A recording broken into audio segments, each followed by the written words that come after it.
You wanted the best. You've got the best podcast, the hottest podcast in the world. The Chris Voss Show, the preeminent podcast with guests so smart you may experience serious brain bleed. The CEOs, authors, thought leaders, visionaries, and motivators. Get ready. Strap yourself in. Keep your hands, arms, and legs inside the vehicle at all times, because you're about to go on a monster education roller coaster with your brain. Now, here's your host, Chris Voss. Hi, folks. This is Voss here from thechrisvossshow.com, thechrisvossshow.com. Welcome to the big show, my family and friends. We certainly appreciate you guys. Ladies and gentlemen, children of all ages, welcome, one and all. As always, the Chris Voss Show is the giant family that loves you but doesn't judge you. It has your arms around you and says, you are welcome in the Chris Voss Show family. You can listen to any of the episodes that we've done over 15 years and enjoy them, share them. And sharing is free, too, as well. We don't charge you to listen to the show. We don't charge you to share the show. It makes the most wonderful gift you can give away because it's the gift of richness, knowledge, and brilliance and IQ-isms. There's no such word as IQ-isms. Einstein just called me. He texted me. Anyway, we have all that going on the show. So just so you know, it's there if you want it. And we appreciate you guys tuning in. As always, we have amazing guests on the show. And they bring us some of the most brilliant minds because everyone knows my mind went a long time ago. The billionaires, the newsmakers, the CEOs, the hottest new authors. They're always on the show talking about whatever it is that they want to talk about. I just come on and go, what the hell do you want people want to talk about? And they're like, we got some stuff, Chris. And that's what we do. Today we have Narek Vardanyan, who is the founder and CEO at prelaunch.com. We're going to be talking about crowdfunding, marketing products, selling products, buying products if you want to get involved with crowdfunding, and some of the different things. He's an amazing author as well. He wrote the book 57 Secrets 57 Secrets of Crowdfunding, a step-by-step strategy to win big. You can get that on Amazon as well. And we're going to be getting all the lowdown, seeing how the market's going over there on the crowdfunding service as well.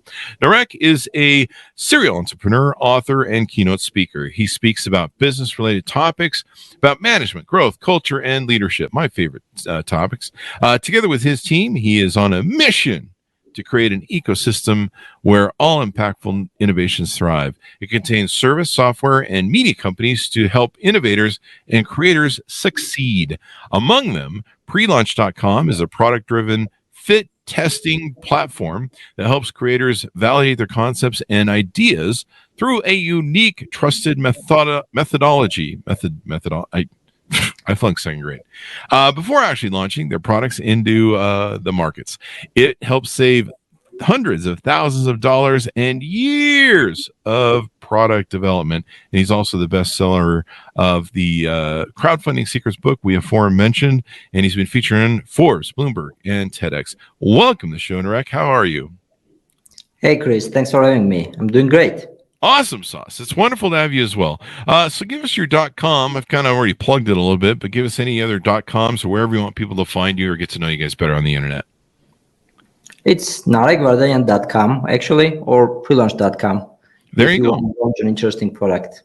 There you go. What's the origin of your name and history? It's an Armenian name, actually. There you go. Yeah, and Vardanyan is the Armenian surname, Armenian last name. So that's where it comes from. There you go. Well, so you're related to who's that one chick who's the big fashion guru? I don't know. Is it she Armenian? Yeah. Are you related? Well, she's also Armenian, so yeah. Yeah. You guys own like Glendale or something like that. Yeah. I think. There you go. I grew up in La Crescenta near Glendale. You should ask her for money sometime. You know, she's got plenty of it. I'm just an idea. That's what I do, man. Yeah. Tell us a 30,000 overview. You call her up. Hey, can I get some money? Chris said so. And she's like, yeah. And you're like, holy shit, that worked. So give us a 30,000 overview of what your company does and how it does it. Well, Prelaunch is a product validation platform, as we call it. So it helps creators, innovators, creative minds to validate their concepts before actually launching them into the markets. So basically what we do, we help them to understand how well they will be doing in the market and who are their customers. So on one hand, you have creators who are placing their early stage concepts on the platform. So before investing, time and money in developing them. And on the other hand, you have a community who is placing $10 to $20, like small amount of money, to reserve a discount if those products actually are produced. So then what Launch does takes the data, analyzes it, and provides very credible signals to creators on how well they are doing at an early stage. So that's what we do. Now, are you guys a replacement for crowdfunding sites like Kickstarter and other things, or are you guys like a pre-Kickstarter where you can just kind of see if anybody real likes your widget, and maybe they don't, maybe you shouldn't waste your time? We are pre-everything, I would say. Okay. Pre-Kickstarter, pre-Amazon, pre-Shopify. So whenever you just have an idea, you have a concept, maybe you have a prototype, work a little bit on it, and then you really don't know whether you should invest it or not, then you're going pre-launch, then you can go to Kickstarter to raise some funds there. There you go. And you're going to know, you probably have a better idea by doing it this way if it has the potential to succeed on Kickstarter. Absolutely. Yeah. Yeah. There you go. Well, that's good. I mean, so basically it's kind of like you're getting in on the ground level. It's kind of getting those early stocks on something if you really like it, and then you're going to get like a discount on it. And so you're, a lot of people like to get on the Kickstarter thing because, you kind of get a discount before it, goes full below retail, and it becomes like a big company, and, then you got to pay full price. So this is one way to get early on, almost like seed investor sort of stuff or pricing. Yeah, absolutely. And the coolest thing is that, so it's based on real purchase intent, basically. So it's not that you just go and ask random people what you think about these products, etc., etc. Not that you are paying them, it's they pay you if they really like it. So it's like based on real behavior. So they put down like skin in the game. And then like that's the best validation ever, right? When people pull out their credit card and give you money for something that doesn't exist, that beats everything out there. So then we take the data, analyze it, compare it with our benchmarks, and tell you how well you're doing, basically. Like how is your price doing? Who are your customers? Why they are buying your products or why they are not buying your products? How you can improve it. So then you work them. We call it the co-creation. So you kind of work some enthusiast groups that are really engaged with your products, who really want to buy this product. So you co-create with them the products, and then when you launch already in the market, you're 100% confident that you're going to really succeed.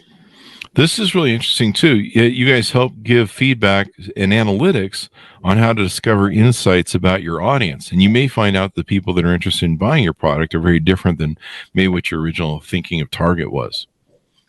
Yeah, that's the goal. And entrepreneurs and creators, they are very, very emotional. They love their inventions, their thoughts. Everybody thinks that they are kind of genius. Yeah. Some of them really are, but you don't really know whether you'll succeed or not until you really talk to real customers. But how you'll know whether the people whom you are talking to are real customers or not? So this reservation funnel is what we found out is the best validation out there.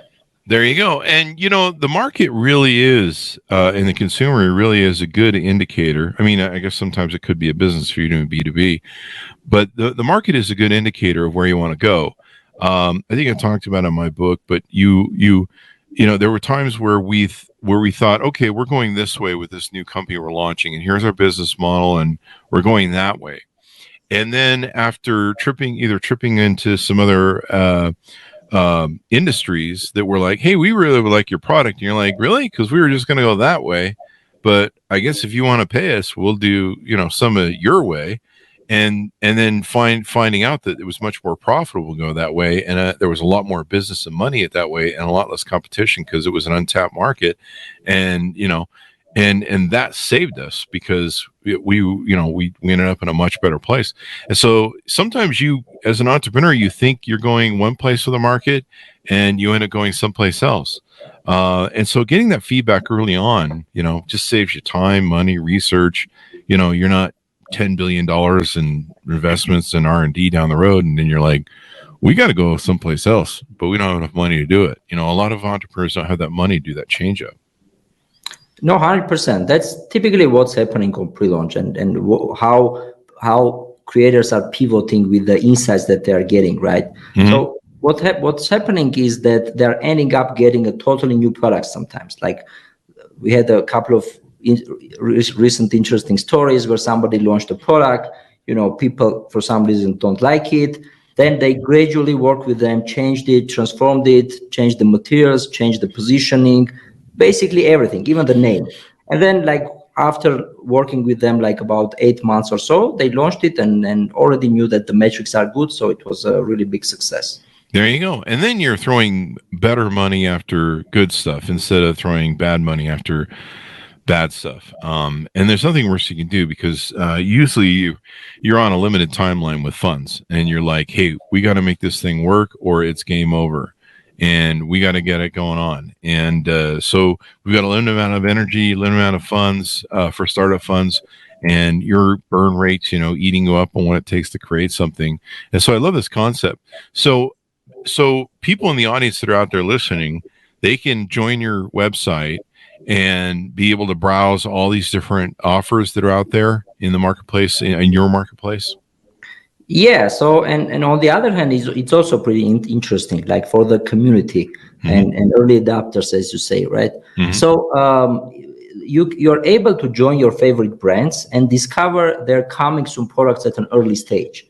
And then if you like something, you can put down like $10 or $20, like a small amount of money. And then you can reserve a really interesting discount if these products are released into the market. So you're not really buying the full product per se. You're kind of like putting in an option, if you will, maybe. Exactly. And the cool thing is that if you change your mind for some reason, like you bought something else from nearby stores, you can come and cancel it and you'll receive a full refund. Really? Wow. Yeah. So in case like the company decides to not move on with the production, which is totally okay with us, you can just, receiving your funds back and everybody's happy. So. And probably that gives some feedback too. If people, it's kind of like when you have a high bounce rate on a website or you have a high cancellation on sales rate, you have to kind of go, why do we have high cancellation on sales? Somehow people are having, what's that term? Regret, sales regret, purchasing regret. They're having regret of what they bought, and there's something maybe they either don't understand that they're thinking it's causing them to have second thoughts, or there's something going on. They're really excited to buy it, and then once they buy it and they're looking at it, they're like, I don't know about this now, and so that could be a feedback lesson too for people. Yeah, no, definitely. Like we encourage a lot of feedback, and typically. On the other side, on the community side as well, like if you really want to buy something and you see somebody's up to producing it, you have this opportunity to customize it according to how you want it to shape it, right? You can provide feedback according to the colors, functionality, storage, etc. And then creators listen because that's super helpful, and they're listening to their customers and creating best products. That's a good match. Definitely. And so you also have an AI system or engine or market research assistant. Tell us how that works. That's kind of interesting. Everyone's into AI now. Yeah. So AI is becoming kind of an electricity type of thing. It's everywhere. So the thing is that... I had some for breakfast in my Wheaties this morning. So, when you're doing a research and you're at an early stage as an entrepreneur, you also need to understand what your competitors are doing. Typically, the companies or the creators, they go out and then they read hundreds of thousands of reviews of some of the similar products to understand, what people like, what people dislike, etc. So we've created this feature basically in pre-launch, which goes and then scans all these reviews, what people tell about your competitors, and then summarizes it into an interesting summary and basically tells you what they liked, what they disliked, and what are some of the missing opportunities out there that you can kind of feel with your product. So that's pretty brilliant. And so it helps you understand your potential, 35 data points. Yeah, the 35 data points is we call it a pre-launch score. Yeah, so we have this score because, you're getting this data, you're doing your pre-launch, your validation, and you're getting a lot of metrics, and you need to understand, how well you're doing. somebody needs to tell you because there's a lot of data in the dashboards, right? So this pre-launch score is a kind of combination of all these metrics in one, which basically tells you like, are you doing good or bad? And then you're changing stuff, and then you look at this metric, and it's a kind of guidance and North Star metric which shows you whether you're on the right track or not. Have you found that if people are meeting in your research, or people are meeting those tick points, that they have a better trajectory when they get on Kickstarter and crowdfunding sites? Yeah, definitely. Like we have about 80-90%, I would say, accuracy. Wow. Yeah. So if you see that something is really good on pre-launch, that's almost guaranteed it will work out on Kickstarter, on Amazon, on your website if you want to launch it, because the correlation is super high, because that's tied on actual purchase intent, right? So that's why it's not biased. It's not compared with these focus groups, these surveys where you go out. Typically, most of companies go out and pay people so they tell their opinions. And in this case, it's the vice versa. Yeah, like people are paying you and also are more engaged in telling them what you need to produce, how you need to produce, how you need to shape it. So that's why it's very accurate. There you go. And that just helps you to get more on the deals. You talk about how to validate your idea being more of a moonshot or a shower thought. I thought that was kind of interesting. What does that mean? It's a kind of a little bit humorous way on how to put it. But shower thoughts, everybody is having shower thoughts, especially entrepreneurs. You have these great ideas in the shower. We have even a very funny video about that. And then you think that, it's definitely going to work. You need to put your, all the resources on it, your time on it. You're selling your house, your car, and putting all the money, all the energy into the product, which you doesn't really know whether it will work out or not, right? So like our suggestion and advice to all the entrepreneurs, especially in the hardware, we're more a bit specialized in the consumer hardware domain, I would say. Especially in there, the energy and the investments are pretty high. Like, to produce a single product on average, you need to spend from $300,000 to $500,000 to get it going. So that's the minimum. And before doing that, it's better that you get the data which tells you whether you are on the right track or not, and how to improve it. So it's not a binary. It's not just yes or no, but it's more of a kind of a guidance on what you need to improve: your audience, your pricing strategy, your colors, your variations, what people tell about this, how they like it, etc., etc. There you go. And you guys have got over 1,000 people that have signed up to market their products. I'm looking through it right now. This is really cool. It's kind of like, being on one of the crowdfunding sites. You can see all the different cool products, and there's a lot of cool things on here, man. I might give me a deal. I like this because people can really, focus groups are really hard and expensive to try and do as a business, try and get a bunch of people together to talk. A lot of entrepreneurs turn to their family and friends and they're like, hey, do you think this widget's a good idea? And their family and friends are like, I don't know. They're usually the worst people to take advice from unless they've run companies and do business.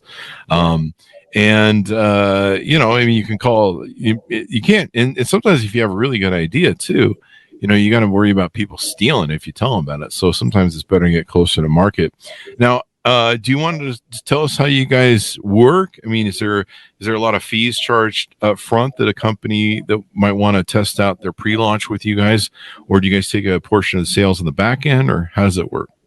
Oh, it's very affordable. Like we have it's a platform basically. It has a free plan, so people can register it, and with the free plan they can even play it around, understand how it works, etc. The metrics, the dashboard. And then the subscription starts from $95 a month, basically. And then the most popular plan, I would say, like where you have all the functionalities, all the advanced stuff, etc., is about $5,000 a year. That includes also this concierge service. This is where our guys also kind of take on board and try to support the teams, with some of their staff that's going to. And that's it, basically. You don't need to spend really fortune on getting all this accurate data. There you go. Hey, I already found a product I like on here. This is pretty cool, eh? So I have Huskies, and one of the problems with Huskies is they shed a lot, and there's 2 times a year where they basically molt, if you will, and they blow their whole coat, as they call it, and it's a nightmare. And we're halfway through it right now. There's a product on here called WePack. I think it's I'm seeing that right through around the camera. The ultimate pet hair solution, and this is brilliant. Somebody's taken like a pet glove for hair where it's got some things on it, so when you pet them with your hand, it pulls the hair off, but it's hooked to a small vacuum. That's pretty darn brilliant, eh? Yeah. I would buy that product. That is. I've been wondering because my dogs, they're not big fans of vacuums, but if you're petting them and stuff, they don't like the hard brush. They don't like the wire brush, that it tears out their undercoat and really digs that stuff out. They don't like any of it. But this might be a whole lot nicer. And the problem with the brushing I have is, once you brush it out, it's everywhere. It looks like you exploded a dog in your backyard. And I'll take a picture, and there's like the whole area is covered in fur, and they're like, holy crap, that came in on one dog. And you're like, yeah, it's just the start. So there's a lot of great products on here as I'm looking through here, a lot of cool things. Do you have any product successes you want to tell us about? Any standouts? I know you probably don't want to play favorites, but yeah, we're having a lot of we have a lot of successful products and also a lot of unexpected successes, I would say. Like products that probably nobody was believing that they're going to be super successful, and eventually they turn out to become so.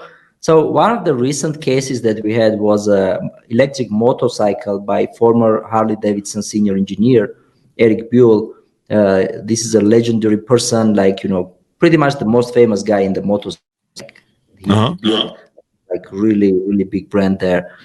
So they started validating the concept of the motorcycle about 8 months ago, and got a lot of data, changed a lot of interesting stuff on the bike, listened to the customers, etc. And they launched it, I think, a week ago, and they did about $4 million in 1 or 2 weeks. So holy crap! Is that the hyper speed that I'm looking at? That's Fuel.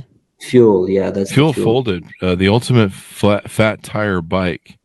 There's a lot of cool things on here. There's even something that looks like an old Big Wheels from the kit. It looks like a grown-up Big Wheels. The Drift One electric bike. This is pretty cool. So yeah, lots of really cool products on here, and those people who like deals and like shopping around and filling their cart with all sorts of stuff, you can check out all these cool latest products and the world's longest range e-bikes. Holy crap. Lots of cool stuff here. And people can do it. They can test out their stuff, and it sounds like it doesn't cost them a fortune to do it. I mean, certainly if you launch on Kickstarter now, I think there's a lot of background that has to go on. Don't they have to hand approve everything now or something like that? They have to make sure you have a product that works and stuff. Yeah, you need to have a pretty ready product already. Yeah. When you go to Kickstarter, you need to, it's a kind of pre-production stage, I'd say. Sometimes even a production stage. So you need to you have invested in the molding, in the prototypes, etc. So that's, you go to Kickstarter, and then if you see things are not working, even if you see so, you still have to deliver, all those bakers, the products, etc. So there's no way to kind of back off from there. But with the pre-launch, you get the data, and then you decide how you want to proceed. There you go. And then you guys help them build a landing page. Tell us how that works. Yeah. So again, we have some AI tools as well on the platform. So you basically just describe what your idea is about, the product is about, and then your page is created. And then if you want to change something, you go, and it's very flexible, and you can customize a lot of stuff until you see that it's really something that you wanted. There you go. And you can test different prices as well. That's kind of interesting. How does that work? How do you offer people different prices? Do you do A/B style testing, or do you ask people, what would you be willing to pay for this, and see what they say? Yeah, we changed the price. Again, it's pretty normal on pre-launch. So we changed the price according to along the campaign, and then we see how people's reaction changes based on that. An interesting thing is that, so when you are reserving a product and then the price kind of increases, the creator has this promise to still deliver you at a lower price, right? So you don't, you kind of, you're not damaged because of these price changes. And if the price goes lower than you reserve, then he still has to give you a lower price. So in any way you win as a customer. So I love that. Yeah, so we thought that the community shouldn't be affected in all these fluctuations, but with this way, creators get a really good data, because we had a couple of cases where we kind of were begging the creator to increase the price in the market, because the market was really ready to pay at least 50% more. And then if you don't kind of put it that way, you're putting the money on the table. Yeah. And then they launched it with a 50% higher price, and then it was super successful, and they got a really big margin. So especially in the hardware, where margins are very tiny, you need to be really kind of sensitive on the best price you need to price your product. Now, they can use this for e-commerce sites as well. And I guess when they do run ads, people outside of your community can see it as well. So they can just basically run an ad for the people on the website and outside, and people can take advantage of it. So they could go buy Facebook ads or something like that and promote it. Yeah, that's typically how we are getting traffic on the site. So we promote it on Facebook, on Google, and then we bring some targeted audience, and then we see how they behave, basically. Right, so we see how they're behaving, who reserves, who subscribes. We take a lot of metrics, analyze a lot of data. So basically anything that's related on the purchase intent, we take that data. And then as we are doing this for quite some time, we already have a really good grasp on, what everything means. Well, this is awesome. I mean, getting that pre-sales feedback, because there's nothing worse than, I've launched products or companies and I'm like, this is going to be the next big thing. This is going to work and this is going to be awesome. And then it bombs and you're like, well, okay, we got to do some adjusting here. We either got to find a market for this product, because clearly the one we thought is the right market isn't, or we've got to find I don't know, some way to make this thing work, or sometimes you just got to ditch it. I mean, that's just how it goes. It's a rough life. And so I love this, where you can suss out a idea or concept or product and then get feedback, and then you can dial in, if you will, to the audience target that is best served for you and might not even be the one you're originally thinking of. And there's a lot of products that come to market. I'm thinking of gaming as one. Sometimes social media in its early days would get product feedback from its community, and the community would help shape it. And so this kind of gives you that same sort of format where your community and your audience of potential buyers can help shape your product to improve it the way they want. There's a lot of times where I tell people, hey, you should do this with your product. And they're just like, yeah, whatever. And you're just like, dude, you're missing a whole lot of money. So there you go. Yeah. Sometimes it's just about, tiny details and then small stuff, but you need to listen to them and then get this data. So. Oh, definitely, because then you have the potential to open up other markets. What have we talked about your company, prelaunch.com, that we haven't touched on? So an interesting thing is that we started to see interest from bigger companies as well. So it's apparently a problem in everywhere. Just developing and then launching the product is really hard. And you might think that bigger companies has all these resources, trends, etc. They do have, but nobody can really forecast on what's going to work and what doesn't. And they also spending literally millions of dollars into the products that are failing. So we started to work with a couple of big brands already, and then start to help them on validating their concepts. So yeah, this is awesome. Well, I'm going to have fun going through the site just as a buyer, looking for cool stuff to put down and validate. And I'm kind of being an entrepreneur, I kind of have a brain that I like looking at stuff and go, that's brilliant, that's innovative, or here's maybe a way that can be better. And I guess you can feed back to them that sort of information, can you? Can you say, hey, you should do it this way, or hey, I think you'd be better if you did this or something? I don't know. Can you provide that feedback as a community? Yeah, we call it the co-creation. So you become kind of a co-creator alongside with the creator. So you you kind of get on calls, you get, you provide more feedback. Of course, you're getting some more discounts, some more perks because of that. But if you really want to, get this product and you're the customer, there are a lot of ways on how you can shape it and customize it according to your requirements. So there you go. You're benefiting as well as a buyer. Well, this is awesome. Give me your final thoughts as we go out on how you guys do it and what you do. We think this, this should become a standard of launching the products, because we have seen so much successes into the companies who were just nobody was believing in them, nobody was believing in their ideas that that they're going to do fine, and they did the pre-launch, they got the data, and we have all these stories. So we're pretty excited that this can really work for many companies. Despite of their size, small and big. They can get to their customers at an early stage, at the earliest possible stage, understand how well they are doing, understand who are their customers, why they are buying their products, and then move forward confidently. Like, this increases the chances of success so much that we're really excited about it. Yeah, I mean, anytime you can pre-plan out these things and hit the mark better and launch right. I mean, between energy and time funds wasted, when you start a company, you got a burn rate. And then plus you can kind of suss out ideas and say, hey, do we think it's a good idea, or maybe this is not a great idea? Let's see how it works. So give me your .coms as we go out so we can find you guys on the interwebs. It's prelaunch.com. Basically, that's the place, you can find us. I have my own newsletter. It's narekvardanyan.com, where I share some of the stuff that I find on validation, on marketing, on agency type of stuff, etc. So, yeah. There you go. Well, folks, check it out at the website so you can order up the products. I'm taking a look at them right now, and I'm going to spend some time after the show looking at them. I'm not kidding you. There's a lot of fun stuff that's over here. Thank you very much, Narek, for coming on the show. We really appreciate it. Yeah, thank you. There you go. And thanks so much for tuning in. Go to goodreads.com, refer the show to your family, friends, and relatives. Give us a 5-star review over there on the iTunes. We certainly appreciate it. Thanks for tuning in. Be good to each other, and we'll see you guys next time. And that should happen.